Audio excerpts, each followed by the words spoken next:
Greek लोग मानते हैं कि उनके 12 गॉड्स हैं, जिसमें से ये 3 सबसे ज्यादा पावरफुल गॉड्स की स्टोरी है। उन सब गॉड्स में से एक का नाम जूस है, जो कि किंग ऑफ गॉड्स है, यानी वो गॉड्स का किंग है। और किंग होने के साथ साथ वो स्काई और स्टॉर्म का भी गॉड है। जबकि दूसरी तरफ पोसाइडन सी और अर्थ का गॉड है। और तीसरा ताकतवर गॉड पोसाइडन का भाई है, जो अंडरवर्ल्ड यानी हेल और डेथ का गॉड है। यहाँ हमें पता चलता है कि जूस ने सब गॉड्स के लिए कुछ रूल्स बनाए हुए हैं, जिसमें कोई भी गॉड दूसरे गॉड की पावर नहीं लेगा और ना ही लेने की कोशिश करेगा। लेकिन मूवी के स्टार्ट में हमें पता चलता है कि जूस की कुछ पावर्स चोरी हो गई हैं, जिसकी वजह से वो जब भी दुनिया में तूफान भेजता है तो उसमें लाइटनिंग नहीं होती, यानी उसमें बिजली नहीं चमकती। और उसे शक है कि पोसाइडन का बेटा पर्सी, जो कि इस मूवी का मेन कैरेक्टर है, उसी ने जूस की ये पावर चोरी की है। लेकिन पोसाइडन जूस को समझा रहा था कि अभी पर्सी अपने बारे में ये नहीं जानता कि वो एक डेमी गॉड है, यानी एक गॉड का बेटा है। वो उससे कहता है कि जब वो अपने बारे में ही नहीं जानता तो वो कोई चोरी कैसे कर सकता है। लेकिन जूस पोसाइडन की कोई भी बात सुनने को तैयार नहीं था। वो उससे कहता है कि अगर 14 दिन के अंदर मुझे मेरा लाइटनिंग बोल्ट वापस ना मिला तो माउंट ओलंपस पर, जहाँ पर गॉड्स रहते हैं, वहाँ पर एक वॉर होगी। और अब यहीं से सीन पर्सी पर शिफ्ट होते हैं, जो कि अर्थ पर रहता था। इस वक्त हमें वो पानी के नीचे दिखाया जा रहा है, जिसके पास एबिलिटी है कि वो काफी देर तक पानी में अपने सांस को रोक सकता है।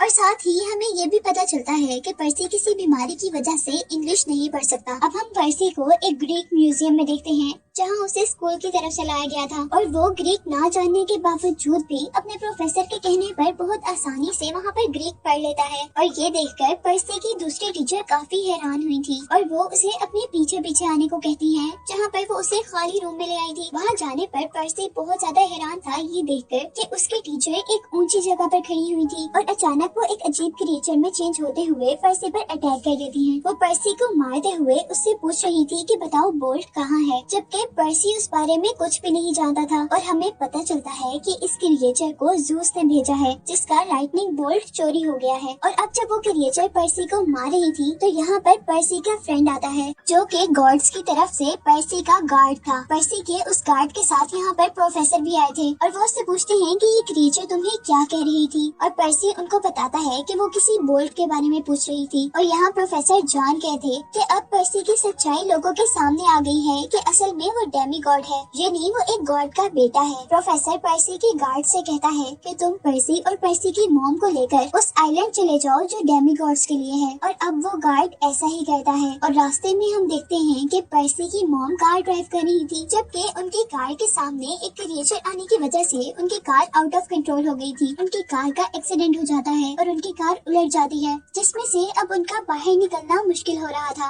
और तब पर्सी का गार्ड अपनी निचली बॉडी को एक एनिमल की बॉडी में चेंज करते हुए अपने फुट से कार की विंडोज तोड़कर वो लोग बाहर निकलते हैं। और अब वो लोग भागकर उस कैंप में आ जाते हैं, जो कई डेमी गॉड्स के लिए बनाया गया था। वहाँ आने पर पर्सी और उसका गार्ड तो इसीलिए उसके अंदर चले गए थे, लेकिन पर्सी की मॉम, जो कि एक इंसान थी, उनको उस कैंप के बाहर एक इनविजिबल शील्ड ने आने से रोक दिया था। पर्सी की मॉम उसके अंदर तो नहीं आ सकी थी, लेकिन बाहर से एक मॉन्स्टर ने उनको पकड़ लिया था। और अब अपनी मॉम को बचाने के लिए पर्सी और उसका गार्ड लड़ने का डिसाइड करते हैं। और अब पर्सी अपने प्रोफेसर का दिया हुआ एक पेन निकालता है, जिसको क्लिक करने पर वो सॉर्ड में चेंज हो गया था। लेकिन उसी दौरान उस मॉन्स्टर ने पर्सी की मॉम को जलाकर राख कर दिया था, जिसे देखकर पर्सी को बहुत ज्यादा गुस्सा आता है और वो अपनी तलवार से उस पर वार करता है। लेकिन वो मॉन्स्टर बहुत बड़ा था और वो एक ही वार में पर्सी को दूर फेंक देता है और खुद दोबारा उस पर अटैक करने के लिए टक्कर मारने वाले अंदाज में उसके करीब आता है। लेकिन पर्सी जल्दी से नीचे हो जाता है, जबकि ड्रैगन का एक हॉर्न ट्री के अंदर फंसकर टूट गया था। और इसी चीज का फायदा उठाते हुए पर्सी उसी ड्रैगन का हॉर्न निकाल कर ही उसे मार देता है। और ये सब करने के बाद पर्सी अब बेहोश हो चुका था और पर्सी की आंख खुलने पर वो अपने आप को कैंप के अंदर पाता है। और पर्सी का गार्ड पर्सी को इस कैंप का टूर करने के लिए ले जाता है, जहाँ उसे बताया जाता है कि वो पोसाइडन का बेटा है, जबकि ग्रूवर उसका सिर्फ दोस्त नहीं है बल्कि उसका गार्ड भी है, जैसा कि मैंने आपको पहले बताया था। यहाँ पर उसकी मुलाकात अपने प्रोफेसर से भी होती है, जिसने उसे पेन दिया था। और पर्सी को पता चलता है कि वो एक चायरॉन है, यानी उनकी ऊपर वाली बॉडी बिल्कुल इंसानों जैसी जैसी है और नीचे से वो एक हॉर्स है। अब वो चायरॉन प्रोफेसर जो कि इस कैंप के एक तरह के कैप्टन हैं, वो सभी डेमीगॉड से कहते हैं कि हमें पर्सी का वेलकम करना है और उसके वेलकम के लिए पहले कुछ गेम्स प्लान की जाती हैं, जहां एक गेम के लिए 2 टीम्स बनाई गई थी। एक रेड टीम थी और एक ब्लू टीम। रेड टीम को डेमीगॉडेस एनाबेथ लीड कर रही थी, जबकि दूसरी टीम को एक डेमीगॉड ल्यूक लीड कर रहा था, जिसमें पर्सी भी शामिल हो गया था। वो लोग स्वॉर्ड से लड़ रहे थे, जो कि पर्सी को बिल्कुल भी चलानी नहीं आती थी, इसीलिए पर्सी हार रहा था। और ल्यूक यहाँ पर उससे कहता है कि इस गेम में वो जीतेगा जो दूसरी टीम का फ्लैग लेकर आएगा। और ल्यूक अब सारे गार्ड्स को लड़के रोकना शुरू करता है और वो पर्सी को फ्लैग लाने का काम कहता है, लेकिन फ्लैग के पास पर्सी का सामना एनाबेथ से होता है, जिसने उससे लड़ना शुरू कर दिया था। लेकिन पर्सी को बिल्कुल भी लड़ना नहीं आ रहा था, इसलिए वो बहुत ज्यादा जख्मी हो जाता है। और अब पर्सी को अपने फादर पोसाइडन की आवाज आती है, जो उसे कह रहे थे कि तुम पानी में हाथ लगाओ। और क्योंकि पोसाइडन सी गॉड था, इसीलिए पानी ने पोसाइडन के बेटे को ठीक करने के साथ साथ उसे बहुत सी पावर भी दी थी, जिसकी हेल्प से वो बहुत आसानी से अब अपनी ओपोनेंट टीम से लड़ने लग जाता है। और उनको हराने के बाद अब वो एनाबेथ को भी हराकर वो फ्लैग ले लेता है और इस तरह ब्लू टीम यानी पर्सी और ल्यूक की टीम जीत जाती है। और उसके जीतने पर अब प्रोफेसर एक पार्टी रखते हैं। सब लोग कैंप में पार्टी एंजॉय कर रहे थे और उस कैंप में जो उन्होंने आग लगाई हुई थी, उस आग में से अचानक हल्का गॉड अपेयर होता है। और इन गॉड के बारे में मैंने आपको पहले भी बताया था कि वो पोसाइडन के भाई थे, यानी वो पर्सी के अंकल थे। और वो उसे कह रहे थे कि तुम्हारी मॉम अभी भी जिंदा है और हमारे पास है, जैसे ही तुम बोल्ट वापस कर दोगे तो हम तुम्हारी मॉम को सही सलामत वापस कर देंगे। ये कहते ही वो गॉड तो गायब हो जाते हैं और पर्सी जल्दी से प्रोफेसर के पास जाता है और उसे कहता है कि मुझे अपनी मॉम को बचाना है। और प्रोफेसर उसे कहते हैं कि हाँ, ये हम काम कर सकते हैं, लेकिन इस काम के लिए हमें गॉड जूस के पास जाकर उन्हें इस बात का यकीन दिलाना होगा कि तुमने कुछ भी चोरी नहीं किया और वो लाइट बोल्ट भी तुम्हारे पास नहीं है। कुछ देर के लिए तो वो प्रोफेसर की बात पर हाँ कर देता है, क्योंकि उसे लग रहा था कि अगर वो प्रोफेसर के साथ कुछ और कहेगा तो वो उनकी बात नहीं मानेंगे। और फिर रात होने पर वो अकेला अपनी मॉम को बचाने के लिए निकल रहा था कि तभी पर्सी का गार्ड, जिसका नाम ग्रोवर है, वो उसके पीछे आता है। पर्सी उसे मना करता है कि तुम मेरे पीछे नहीं आओ, मैं अकेला ही जाऊंगा। पर ग्रोवर उसे कहता है कि पोसाइडन गॉड ने मुझे तुम्हारा गार्ड रखा है और तुम मेरे बगैर कहीं पर भी नहीं जा सकते। इतने में ही यहाँ पर अब एनाबेथ आ जाती है, जो कि पर्सी को कह रही थी कि मैं एक बहुत अच्छी फाइटर हूँ,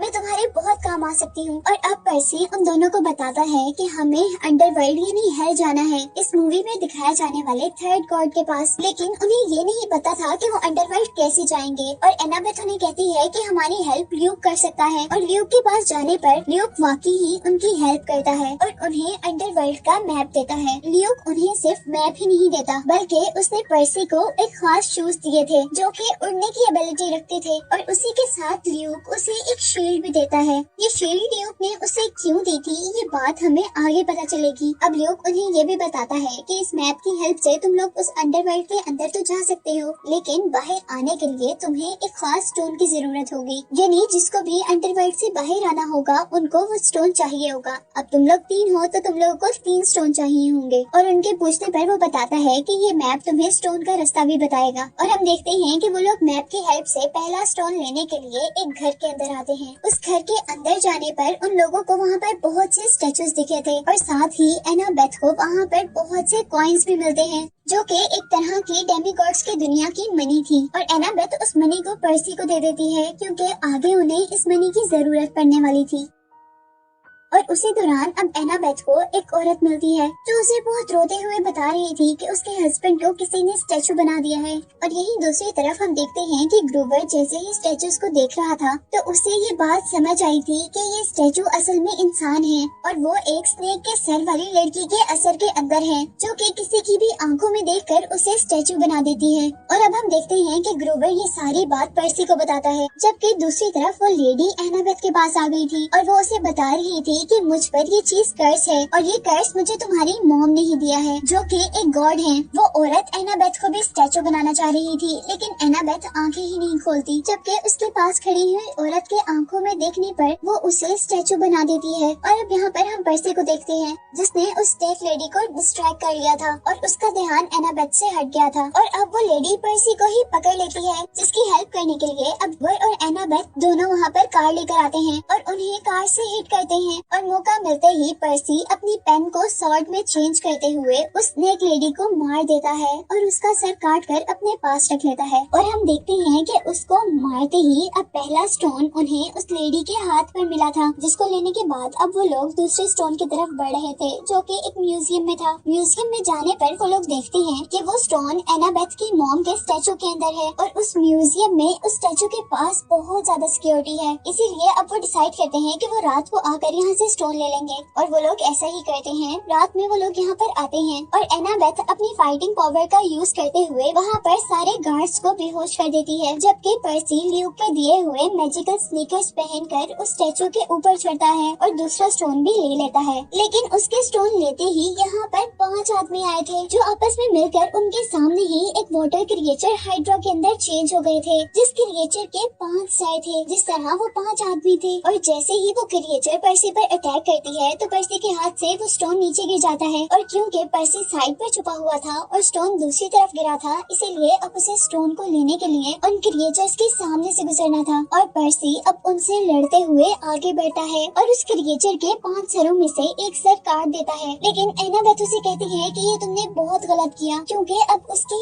एक सर की जगह 2 और नए सर निकल आएंगे। और वाकई ही ऐसा हो भी गया था और साथ ही पर्सी को अपना स्टोन भी मिल गया था, जिसे वो उठा लेता है। और अब वो तीनों उस क्रिएचर के मुंह से निकलने वाली आग से बचते हुए गेट तक तो पहुंच गए थे, लेकिन उन क्रिएचर्स ने अपनी पावर से उस गेट को खुलने नहीं दिया था। जिस पर अब पर्सी का गार्ड ग्रूवर बहुत ही होशियारी से उस स्नेक वाली लेडी का सर जो उन्होंने काट कर अपने पास रख लिया था वो उन क्रिएचर्स के आगे कर देता है, जिससे वो सब लोग स्टैचू बन जाते हैं और वो लोग आराम से वहाँ से बाहर आ जाते हैं। अब उनके पास 2 स्टोन हो चुके थे और उन्हें एक स्टोन ढूंढकर अंडरवर्ल्ड जाना था अपनी सच्चाई प्रूफ करने के लिए, क्योंकि मूवी के स्टार्ट में हमें बताया गया था कि उनके पास सिर्फ 14 दिन थे। नहीं तो 14 दिन के बाद माउंट ओलंपस में गॉड्स की लड़ाई होने वाली थी, जिसमें से 9 दिन तो ऑलरेडी गुजर चुके थे। और यहाँ मैप से उन्हें पता चलता है कि तीसरा स्टोन उन्हें एक होटल से मिलेगा। और ये होटल असल में एक होटल नहीं था, बल्कि ये होटल एक ट्रैप की तरह था, जहाँ पर जाते ही उन तीनों को कुछ केक्स खिलाए जाते हैं। और उन केक्स के खाने से वो लोग ये भूल गए थे कि वो लोग यहाँ क्या करने आए हैं, बल्कि वो यहाँ पर बाकी सब की तरह पार्टी करने लगे थे। और अब हम देखते हैं कि पार्टी करते करते पर्सी को पोसाइडन की यानी उसके फादर की आवाज आती है, जो उसे कह रहे थे कि तुम यहाँ जो करने आए थे वो करो।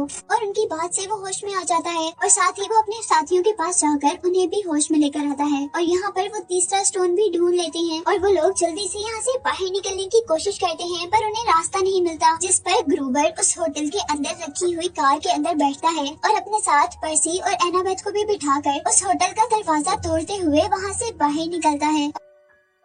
और बाहर आने पर उन्हें पता चला था कि उन्होंने अपने बचे हुए दिन भी वेस्ट कर दिए थे और अब उनके पास सिर्फ 12 घंटे थे पर्सी की मॉम को बचाने के लिए। और अब वो मैप की हेल्प से अंडरवर्ल्ड का रास्ता ढूंढते हुए एक केव तक पहुंचते हैं। उस केव के बाहर कुछ लिखा हुआ था जो कि डिकोड करने पर ग्रीक लैंग्वेज थी और पर्सी ने डेमीगॉड होने की वजह से वो पढ़ ली थी। जिसके बाद वहाँ मड में से एक केव का दरवाजा खुला था और वो उसके अंदर चले गए थे, जहाँ हेल के दरवाजे पर उन्हें एक आदमी मिलता है जो उन्हें बता रहा था कि हेल के अंदर तुम लोग महीने के बाद ही जा सकते हो। और इस पर पर्सी उसे वो पैसे देता है जो एनाबेथ ने पहले घर से उठाकर पर्सी को दिए थे, जिन पैसों को लेने पर वो आदमी एक हवाई बोट में उन सबको बिठाकर अंडरवर्ल्ड के गॉड अंडरवर्ल्ड यानी हेल के गॉड के पास पहुंचा देता है। अब उस गॉड के घर के अंदर आने पर वहाँ डॉग जैसी अजीब क्रिएचर उनको घेर लेती हैं, जो उन्हें और अंदर आने से रोक रही थी कि तभी उस गॉड की वाइफ यहाँ पर आती है, जो कि खुद भी एक गॉड थी। अंडरवर्ल्ड के गॉड के पास पहुँचने पर पर्सी उससे पूछता है कि मेरी मॉम कहाँ है, जिसके जवाब में वो कहता है कि पहले तुम लाइटिंग बोल्ट का हमें बताओगे, पर वो बताता है कि वो उसके पास नहीं है। और इस बात पर वो गॉड एक बॉल को वहाँ पर फेंकता है जिसमें से पर्सी की मॉम निकली थी। पर्सी अपनी हर चीज को जमीन पर गिराता हुआ अपनी मॉम के गले लग गया था। यहाँ पर वो शील्ड जो कि ल्यूकस ने उसे दी थी वो शील्ड चमकने लगी थी और उसके चमकने से अंडरवर्ल्ड के गॉड को पता चला था कि लाइटनिंग बोल्ट उस शील्ड के अंदर है। और क्योंकि अब फिलहाल शील्ड पर्सी के पास नजर आ रही थी, इसीलिए उसे लग रहा था कि पर्सी ने ही शील्ड चुराई है। पर्सी उसे बताता है कि ये शील्ड उसकी नहीं है, पर कोई भी उसकी बात नहीं सुनता और उसके झूठ बोलने पर अब अंडरवर्ल्ड का गॉड उनके पीछे वाले दरवाजे को खोल देता है, जो कि हेल का दरवाजा था। और वो हेल उन सब लोगों को अपनी तरफ खींच रही थी और लोगों की बात नहीं सुनी जा रही थी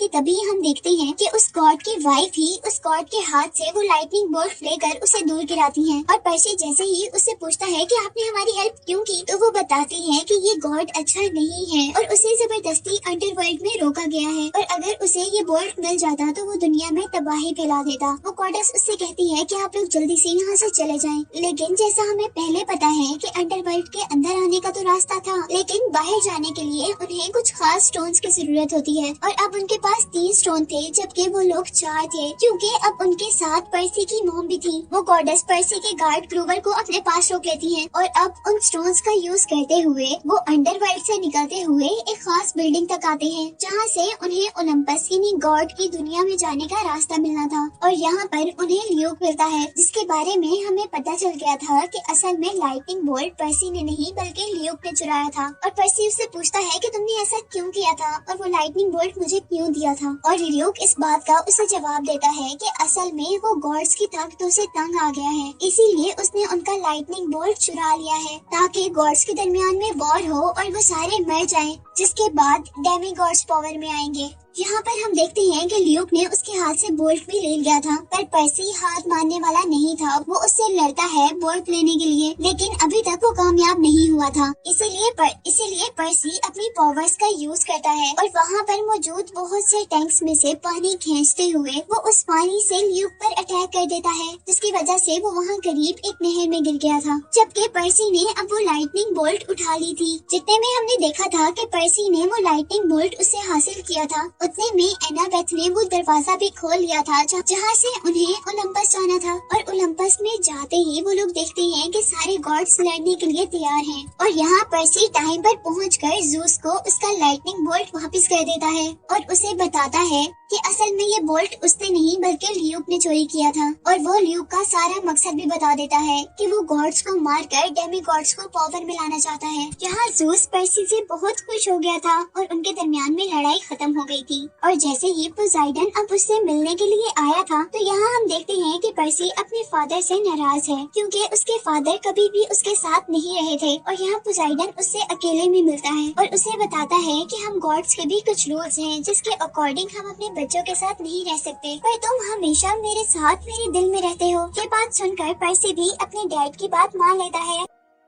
और नेक्स्ट सीन में अब हम पर्सी को उसकी मॉम के साथ देखते हैं, जो कि उन्हें डेमी गॉड के कैंप पे छोड़ने आई थी। अंदर जाने पर हम पर्सी के साथ उसके गार्ड को भी देखते हैं, जिसका नाम ग्रूवर था, जिसे उसने ज़ूस से कहकर वहाँ से छुड़वाया था। और यहीं पर हम देखते हैं कि पर्सी और एनाबेथ पीसफुली अपने कैंप्स में हैं। और यहाँ एनाबेथ पर्सी को ट्रेनिंग दे रही थी, जिसके साथ इस मूवी के फर्स्ट पार्ट की एक्सप्लेनेशन तो कम्प्लीट हो गई है। और अब मैं आपको इस मूवी का सेकेंड पार्ट एक्सप्लेन करने वाली हूँ। और इस पार्ट के स्टार्ट में हमें मेन कैरेक्टर यानी पर्सी, एनाबेथ और ग्रूवर का बचपन दिखाया जा रहा है, जहाँ उनके साथ एक और बच्ची भी है। और हमें पता चला था कि वो गॉड ज़ूस की बेटी थी। वो सब लोग मिलकर अपने कैंप की तरफ भाग रहे थे, क्योंकि उनके पीछे ऐसी क्रिएचर्स लगी हुई थी जो कि डेमी गॉड्स को खाती थी। और यहाँ अब ज़ूस की बेटी को उन क्रिएचर्स पर गुस्सा आ जाता है। वो अपने फ्रेंड्स की जान बचाने के लिए खुद लड़ने का डिसाइड करती है और अपने फ्रेंड्स को कैंप के अंदर जाने का कहती है। और उनसे लड़ते लड़ते आखिर उन क्रिएचर्स ने ज़ूस की बेटी को मार दिया था। और ज़ूस को अपनी बेटी का ये सेक्रीफाइस बहुत पसंद आया था और ज़ूस अपनी बेटी के इस खूबसूरत से सेक्रीफाइस को राइका जाने नहीं दे सकता था,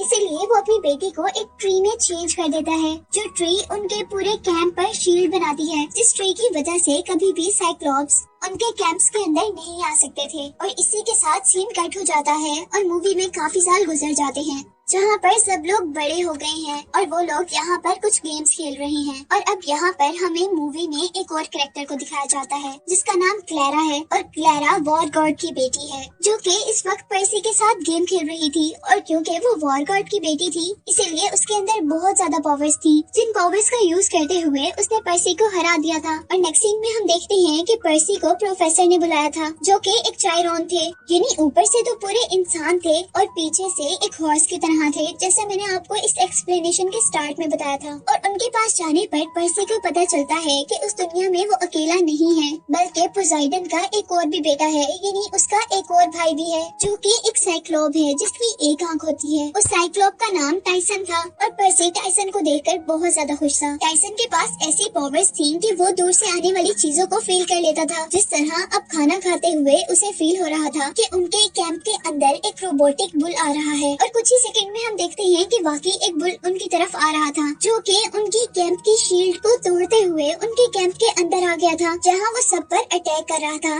लेकिन क्लेरा, जो बहुत ज्यादा पावरफुल थी, अब वो उससे लड़ने के लिए आगे बढ़ी थी, लेकिन वो बुल उससे भी ज्यादा पावरफुल था और वो अपने मुंह से आग भी निकाल सकता था। इसीलिए वो क्लेरा को अपने ऊपर से पीछे गिराते हुए पर्सी पर अब अपने मुंह से फायर करने वाला था। और तभी पर्सी अपने प्रोफेसर का दिया हुआ पेन, जिसके चलाने में वो एक स्वॉर्ड में चेंज हो जाता है, उसके मुंह में डाल देता है और वो पेन उस बुल के अंदर जाकर स्वॉर्ड में चेंज हो गया था, जिसकी वजह से वो बुल पूरा का पूरा टूट गया था। और अब उसके मरते ही यहाँ पर ल्यूक आता है, जिसे देखकर पर्सी बहुत ज्यादा हैरान था, क्योंकि उसने पहले ल्यूक को मार दिया था। वो उससे पूछता है कि तुम तो मर गए थे। इस बात का तो वो पर्सी को कोई जवाब नहीं देता, लेकिन पर्सी से कहता है कि क्या तुम अभी भी मेरे मकसद में मेरी हेल्प करोगे? यानी वो अभी भी गॉड्स को हराकर डेमी गॉड्स को पावर में लाना चाहता था। वो कहता है कि अब मेरा साथ बहुत से डेमी गॉड्स भी दे रहे हैं, और साथ ही वो उससे पूछता है कि तुम्हें उस बात के बारे में तो पता होगा ना, जिसके बारे में प्रोफेसिस यानी पेशेंट गोई हुई भी है। और ये बात पर्सी को कंफ्यूज कर देती है कि ऐसी कौन सी बात है जो वो नहीं जानता। और ये कहते ही ल्यूकस तो वहाँ से गायब हो गया था। और अब उनके जाते ही यहाँ पर सारे कैंप के लोग आ गए थे। वो लोग उस ट्री के पास खड़े थे, जो ट्री जूस की बेटी की ग्रेव पर बना हुआ था, और जो ट्री उनके कैंप के ऊपर शील्ड बनाया करता था। वहाँ आकर प्रोफेसर को पता चलता है कि ल्यूक ने असल में इस ट्री को जहर दे दिया है, और उस जहर से वो ट्री बहुत ज्यादा कमजोर हो गया था, और उसके कमजोर होने से ऑटोमेटिकली शील्ड भी बहुत ज्यादा कमजोर हो गई थी। यहाँ हम देखते हैं कि प्रोफेसर अब उस ट्री के लिए मेडिसिन बनाने लग गए थे, जबकि पर्सी उससे क्वेश्चन करता है कि ऐसी कौन सी बात है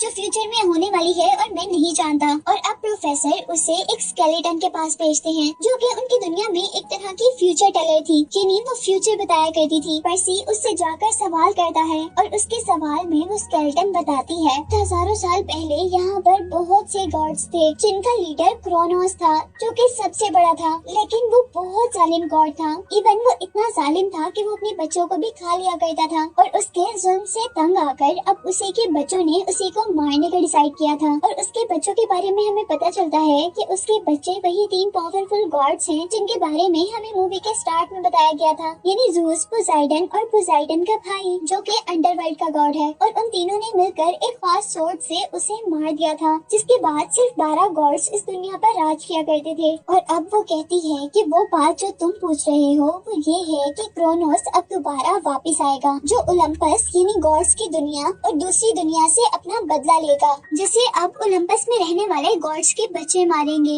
लेकिन क्रोनोस को मारने से पहले उन गॉड्स के बच्चों यानी डेमी गॉड्स को आपस में भी लड़ना पड़ेगा। और वो कहती है कि जो जीत जाएगा वही क्रोनोस को हराएगा, और अगर वो डेमी गॉड अच्छा हुआ तो क्रोनोस को हराने के बाद वो इस दुनिया को आबाद कर देगा। लेकिन अगर वो डेमी गॉड बुरा हुआ तो क्रोनोस को हराने के बाद वो इस दुनिया को बर्बाद कर देगा। ये बात सुनकर पर्सी 1 मिनट के लिए डर गया था, क्योंकि उसे लग रहा था कि अब उसे ल्यूक से लड़ना पड़ेगा। और उसे साथ ही साथ ये भी पता चलता है कि उन बातों से शायद ल्यूक पर्सी को लड़ने की ही धमकी दे रहा था। और दूसरी तरफ अब हम एनाबेथ और ग्रोवर को देखते हैं, जो कि प्रोफेसर के पास ज़ूस की बेटी को ठीक करने का एक तरीका ढूंढ कर लाए थे। वो उन्हें एक फ्लीस दिखाते हैं, जिसको जैसे ही वो उस ट्री के ऊपर डालेंगे तो ज़ूस बिल्कुल ठीक हो जाएगी, और उनकी सिक्योरिटी शील्ड भी दोबारा पहले की तरह पावरफुल हो जाएगी, जिसमें हर डेमी गॉड सेफ रहेगा। और इस बात पर उनके कैंप के लीडर उन्हें कहते हैं कि इस चादर के बारे में मैं भी जानता था, लेकिन ये चादर सी के अंदर बरमूडा ट्रायंगल के दरमियान में है, और इसे निकालना खतरे से खाली नहीं होगा। और यहाँ पर किसी न किसी तरह एनाबेथ उसे मना लेती है। वो लोग रात में सभी डेमी गॉड्स को इकट्ठा करते हैं, और उनके सामने वो एनाबेथ का नाम नहीं लेते, बल्कि एनाबेथ की हुई रिसर्च को अपने नाम से पेश करते हुए बताते हैं कि उन्होंने डेमी गॉड्स की सिक्योरिटी को बेहतर बनाने के लिए एक तरीका ढूंढ लिया है, जिसके लिए उन्हें एक चादर की जरूरत है जो कि हमें बरमूडा ट्रायंगल के पास से लेकर आनी है। और वो सबको बता रहे थे कि उस चादर की प्रोटेक्शन एक साइक्लॉप करता है और हमें उस साइक्लॉप से वो चादर लेकर आनी है। यहाँ हमें बताया जा रहा था कि साइक्लॉप ऐसे क्रिएचर्स को खाते थे जो कि डेमीगॉड्स की हिफाजत किया करते थे, जिस तरह ग्रूवर। और अब वो साइक्लॉप से लड़ने के लिए वॉर गॉड की बेटी क्लैरा को चुनते हैं और उसी के साथ ग्रूवर के तरह के एक और आदमी को, जिनको साइक्लॉप खाया करते हैं। और वो आदमी एज अ ट्रैप उनके साथ जाएगा। क्लैरा का नाम सुनकर एनाबेथ का चेहरा एक मिनट के लिए उतर जाता है, लेकिन ग्रूवर यहाँ पर बहुत ज्यादा खुश था कि वो बच गया, क्योंकि वर्स्ट कंडीशन में ऐसा भी हो सकता था कि साइक्लॉप उसे ही खा लेता। और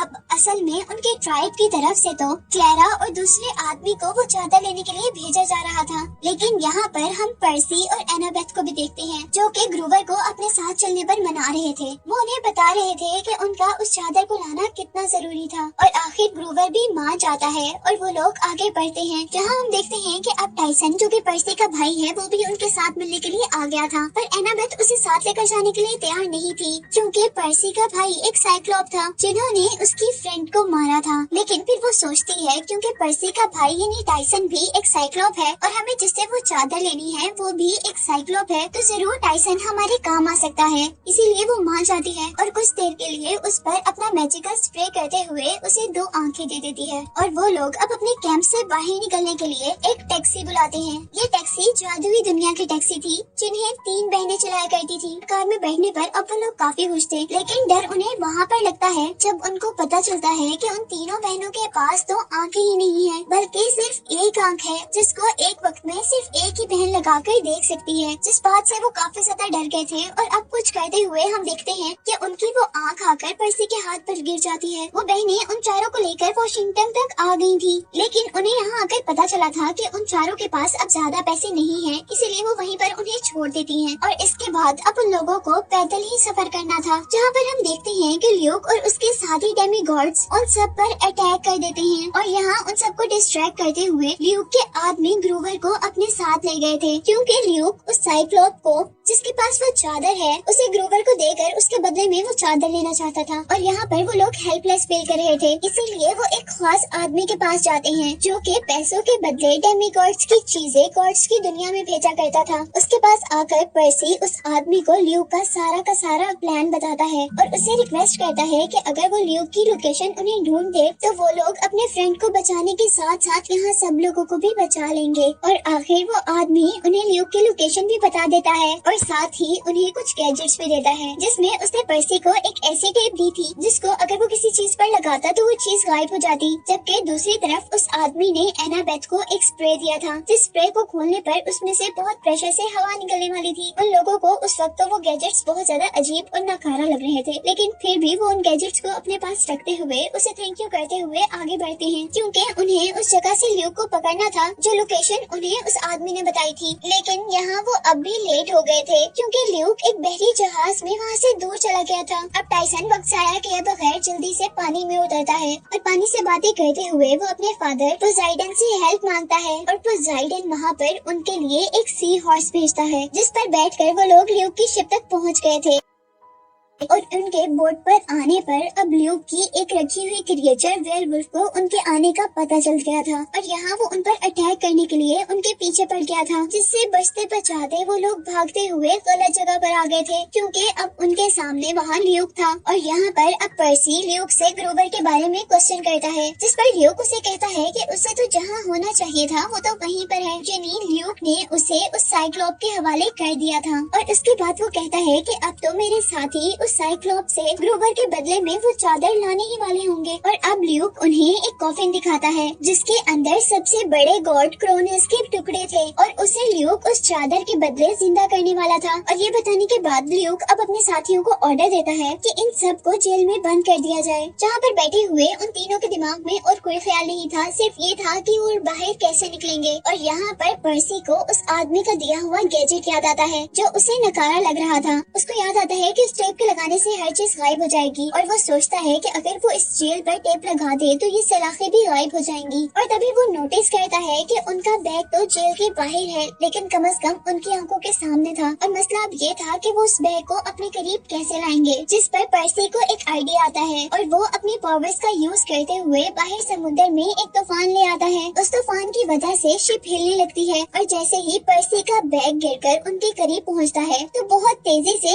एनाबेथ उस बैग को पकड़ लेती है और वो लोग दरवाजे पर टेप लगाते हुए दरवाजे को गायब करके वहाँ से बाहर निकलते हैं। और उन लोगों का प्लान था कि वो लोग यहाँ से एक छोटी बोट की हेल्प से अपनी डेस्टिनी तक पहुँचेंगे, पर यहाँ पर लोग के आदमी उसे दोबारा देख लेते हैं और पर्सी अब एक स्कीम बनाता है। वो एनाबेथ और टाइसन को उतारकर वहाँ से छोटी बोट में जाने को कहता है, जबकि खुद वो ल्यूक के लोगों से लड़ने लगा था। और साथ ही उसने एनाबेथ और टाइसन की बोट के आगे पानी की दीवार बनाते हुए उनको ल्यूक के लोगों से प्रोटेक्ट भी किया हुआ था। और यहीं पर हम देखते हैं कि एनाबेथ भी वो स्प्रे निकालती है जो उसे उस आदमी ने दिया था। उस स्प्रे की हेल्प से वो अपने करीब हवा का प्रेशर तेज कर लेती है, जिससे उनकी छोटी बोट भी तेजी से आगे मूव हो रही थी। पर्सी जैसे ही देखता है कि वो लोग आगे मूव कर गए हैं तो वो भी पानी की एक वेव को ऊपर उठाते हुए उनके करीब बढ़ना शुरू कर देता है। पर यहाँ उसी वेव पर जिस पर पर्सी खड़ा हुआ था, ल्यूक भी उसके ऊपर ही खड़ा हो गया था और पर्सी अपने पावर्स का यूज करते हुए उसे पानी की हेल्प से ही दूर फेंक देता है और खुद उस छोटी बोट तक आ जाता है। और अब हम देखते हैं कि आगे जाने पर वो लोग बरमूडा ट्रायंगल के अंदर थे और उन्हें एक गेट से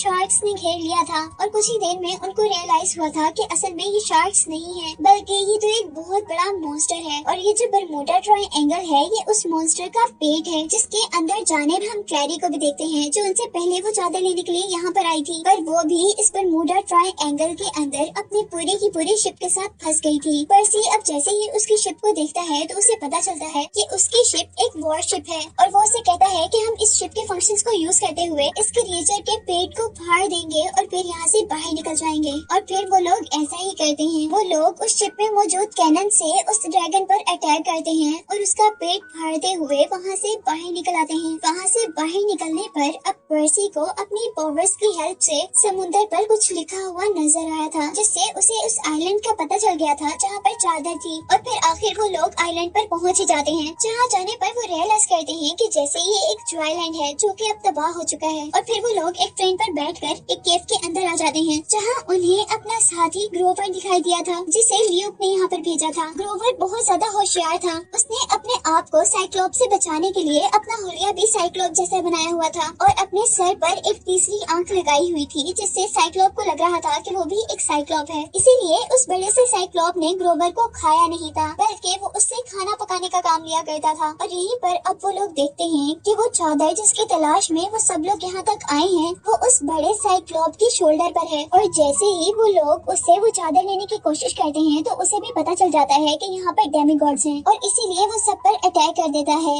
जिस अटैक में टाइसन नीचे गिर जाता है। पर किसी न किसी तरह वो उसके शोल्डर से वो चादर लेकर वहाँ से बाहर निकलने की कोशिश कर रहे थे और वो साइक्लोप उनके पीछे पीछे था। और फिर जल्दी से वो लोग भागकर उस केव से बाहर आ जाते हैं और उस केव को एक बहुत बड़े से पत्थर से बंद कर देते हैं। यहाँ अब वो लोग बहुत ज्यादा खुश थे क्योंकि उनको चादर मिल चुकी थी और उन्होंने साइक्लोप को भी बंद कर दिया था। पर इधर उनकी किस्मत अभी भी खराब थी क्योंकि ल्यूक उनसे वो चादर लेने के लिए आ गया था। वो उनसे उस चादर को मांगता है, लेकिन पर्सी उसे चादर देने से इनकार कर देता है और इस बात पर वो अपनी गन से पर्सी पर अटैक कर देता है। पर इससे पहले कि उसका वेपन पर्सी को लग पाता, टाइसन जो कि पर्सी का भाई है वो उसके सामने आ जाता है अपने भाई को बचाने के लिए। और यहाँ उसने अपने भाई को बचाने के लिए अपने आप को सेक्रीफाइस कर दिया था और टाइसन उस चोट के लगने से वहाँ नीचे पानी में गिर गया था और सबको लगा था कि अब वो मर गया है। यहाँ हम देखते हैं कि ल्यूक उस चादर को लेकर क्रोनोस के कॉफिन तक पहुँच जाता है और उस चादर को क्रोनोस के कॉफिन पर रख देता है, जिसकी वजह से वहाँ पर कुछ मैजिकल वेव्स क्रिएट होना शुरू हो गई थी, जैसे क्रोनोस अब जिंदा हो रहा हो। जबकि दूसरी तरफ हम देखते हैं कि ल्यूक ने सबको हॉस्टेज बनाया हुआ था और यहाँ पर पर्सी बहुत ही होशियारी का मुजाहरा करते हुए अपने पेन को दबाता है और उसकी शॉर्ट खोलकर ग्रोवर का हाथ छुड़वा लेते हैं और फिर इस तरह वो सब लोग एक दूसरे को छुड़वा लेते हैं। जिसके बाद वो लोग ल्यूक और उसके साथी से लड़ने के लिए आगे बढ़े थे और अब जैसे ही ल्यूक पर्सी को मारने वाला था तो यहाँ पर एंट्री होती है टाइसन की, जिसे हमने पिछले सीन में देखा था कि वो तो मर गया, लेकिन ऐसा नहीं हुआ था क्योंकि तीर लगने के बाद वो पानी में गिर गया था और क्योंकि वो वाटर गॉड पोसाइडन का बेटा था, इसीलिए पानी ने उसे हील करने के साथ साथ उसे बहुत सी पावर्स भी दे दी थी। और यहाँ पर अपने भाई को देखकर पर्सी भी बहुत ज्यादा खुश हुआ था। और यहाँ जब तक वो मिल रहे थे, वहीं दूसरी तरफ हम देखते हैं कि वो बहुत बड़ा सा गॉड क्रोनोस अब बनना शुरू हो गया था और उसकी बॉडी के छोटे छोटे टुकड़े हवा में उड़कर एक साथ मिल रहे थे, जो कि कुछ ही सेकंड में पूरे के पूरे जुड़कर एक बहुत जायंट गॉड बन गया था। और उसके अब जिंदा होते ही ल्यूक उससे कहता है कि मैंने आपको जिंदा किया है। लेकिन यहाँ पर क्रोनोस को इससे कोई फर्क नहीं पड़ता और वो ल्यूक को ही खा जाता है, जो देखकर बाकी सब भी एकदम से डर गए थे। और यहाँ वो आगे बढ़कर सब पर अटैक करने लगा था। वो अपने बड़े से पाँव को सबको कुचलने वाला था, पर पर्सी बहुत ही होशियारी से उसके पाँव के नीचे से निकल जाता है, जबकि दूसरी तरफ क्रोनोस ने ग्रोवर को उठाकर खा लिया था। और यहाँ पर्सी अपनी स्वॉर्ड को ओपन करता है और उससे उसके पाँव पर अटैक करता है, जिससे उसका पाँव कट जाता है। और इस तरह उसके पाँव का हिस्सा लाइट में चेंज होता हुआ उसी कॉफिन में वापस जा रहा, जिस कॉफिन से वो निकला था। और यहाँ पर्सी को समझ आ गया था कि उसके पास जो स्वॉर्ड है वो कोई आम स्वॉर्ड नहीं है, बल्कि उसके फादर पोसाइडन ने भी पहले इसी स्वॉर्ड से क्रोनोस को मारा था। और यहाँ हम देखते हैं कि क्रोनोस भी उसके हाथ में ये स्वॉर्ड देखकर डर गया था और वो पर्सी पर जोर जोर से अटैक करने लगता है। लेकिन पर्सी भी हार नहीं मानता और वो इधर उधर से कभी उसका हाथ काटता है, कभी उसके बॉडी के दूसरे पार्ट्स पर अटैक करता है और आखिर फिर वो हिम्मत दिखाते हुए एक जंप करता है और क्रोनोस की बॉडी को दरमियान से काटता हुआ उसे दो पार्ट्स में डिवाइड कर देता है, जिससे अब क्रोनोस पूरा का पूरा खत्म हो गया था और रोशनी में चेंज होते हुए वापस अपने कॉफिन में बंद हो गया था। और यहाँ उसके कैद होते ही हम देखते हैं कि ग्रोवर और ल्यूक, जिसे इस मॉन्स्टर ने खाया था, वो दोनों बाहर गिर गए थे। और यही दूसरी तरफ जिस साइक्लॉप से उन्होंने वो चादर ली थी, वो साइक्लॉप भी अपने आप को छुड़वा कर उस केव में से बाहर निकल आया था। और हम देखते हैं कि ल्यूक जहाँ पर गिरा था वो बिल्कुल साइक्लॉप के सामने गिरा था। और अब ल्यूक को देखकर वो साइक्लॉप खुश हो गया था, क्योंकि उसके खाने का इंतजाम तो हो गया था। और यहाँ हम देखते हैं कि ल्यूक तो मर गया था, लेकिन उसकी क्रिएचर्स अभी भी जिंदा थी, जिन्होंने एनाबेथ पर अटैक कर दिया था। वो लोग अब जल्दी से उस चादर को यूज करते हुए पहले एनाबेथ को जिंदा करते हैं। और अब इसके बाद पर्सी अपनी वो चादर क्लैरा को दे देता है, क्योंकि उनके लीडर ने ये काम क्लैरा को ही दिया था। और अब वो लोग कैंप में पहुँचते हैं और क्लैरा वो चादर उस लड़की के ऊपर रख देती है, जिसे मूवी के स्टार्ट में हमने मरते हुए देखा था, जिससे वो लड़की भी जिंदा हो गई थी। और जूस की भेजी हुई उस कैंप की सिक्योरिटी शील्ड भी वापस पावरफुल हो गई थी। और यहाँ हम देखते हैं कि उस चादर में इतनी भी पावर नहीं थी कि वो एक डेमीगॉड को वापस डेमीगॉड बना दे। उस चादर ने उस लड़की को जिंदा तो कर दिया था, लेकिन डेमीगॉड के रूप में नहीं, बल्कि एक इंसान के रूप में। और उस लड़की को देखकर अब पर्सी को ख्याल आता है कि उनकी प्रेडिक्शन अभी भी कंप्लीट नहीं हुई, क्योंकि उस औरत ने बताया था कि जूस और पोसाइडन के बच्चे आपस में लड़कर क्रोनोस को जिंदा करेंगे, जिसके बाद उन्हीं के हाथ में दुनिया और ओलंपस की किस्मत होगी। और पर्सी के इसी ख्याल के साथ ये मूवी यहीं पर एंड हो जाती है।